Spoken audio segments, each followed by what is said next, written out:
दिसंबर का महीना था। शरीर को कपकपा देने वाली ठंड पड़ रही थी।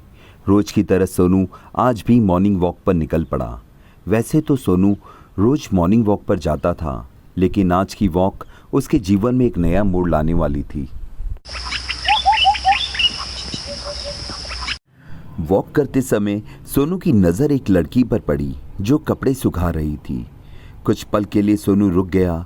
उसे लगा कि उसके सपनों की राजकुमारी मिल गई। वह उसे पहली नज़र में ही चाहने लगा।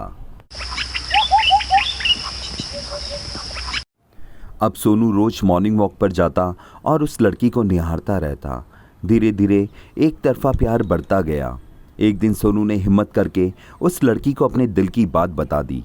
सोनू, जो एक बिंदास और खुले विचारों वाला लड़का था, उसने पहले ही मुलाकात में अपने प्यार का इजहार कर दिया। लड़की, जिसका नाम कोमल था, वह एक गरीब परिवार की थी। कोमल के पिता एक बैंक में चपरासी थे। सोनू के प्यार का इजहार सुन कोमल घबरा गई। उसे लगा ये अमीर लड़का अपनी मीठी मीठी बातों पर पहले फंसा लेगा, फिर उसे बहलाकर छोड़ देगा, जैसा कि कोमल की माँ अक्सर कहानियों में सुनाया करती थी। कोमल के इस भ्रम को तोड़ना सोनू के लिए काफ़ी चुनौती भरा था, पर वो कहते हैं ना, इश्क अगर सच्चा हो तो पत्थर दिल भी धड़कने लगता है।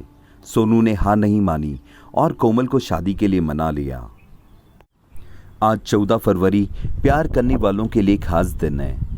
आज सोनू और कोमल की शादी है। दोनों काफ़ी खुश हैं। एक साथ जीने मरने की कस्में खा रहे हैं। हर सुख दुख में साथ निभाने का एक दूसरे से वादा कर रहे हैं। समय का चक्र अपनी गति के साथ चल रहा था। आज सोनू और कोमल की शादी को पूरे 2 साल हो गए। दोनों एक दूसरे का साथ पाकर काफ़ी खुश हैं। लेकिन कभी कभी अपनी नज़र भी खुद को लग जाती है, और यही हुआ कोमल के साथ।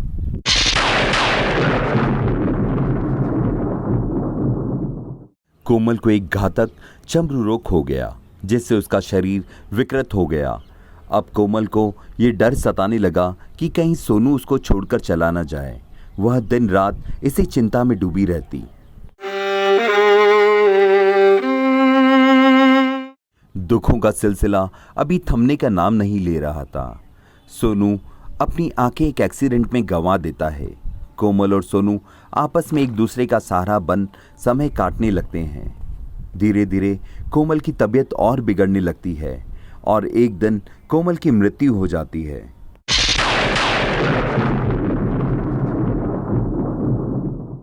कोमल के जाने के बाद सोनू बहुत दुखी हो गया। उसने शहर छोड़ने का फैसला कर लिया। उसके पड़ोसी ने सोनू से पूछा, आपकी पत्नी आपका बहुत ख्याल रखती थी, अब आप कैसे अपना ध्यान रख पाएंगे? पड़ोसी की बात सुन सोनू बोला, मैं सब कुछ देख सकता हूँ। मैंने अंधा होने का नाटक सिर्फ इसलिए करा कि मेरी पत्नी को यह न लगे कि मैं उसके विकृत शरीर को देख उससे प्यार करना छोड़ दूँ। सोनू की बात सुन पड़ोसी की आंखों में आंसू आ गए। दोस्तों, अगर आपको खुश रहना है तो आप दूसरों की कमियां मत देखो, उनकी खूबियों को देखो। आपका जीवन आसान हो जाएगा। उम्मीद है दोस्तों, आपको ये कहानी पसंद आई होगी। आपका दोस्त अमित आपसे फिर मिलेगा कुछ नया, कुछ खास लेकर। तब तक अपना ध्यान रखिएगा, एंड प्लीज़ प्लीज़ प्लीज़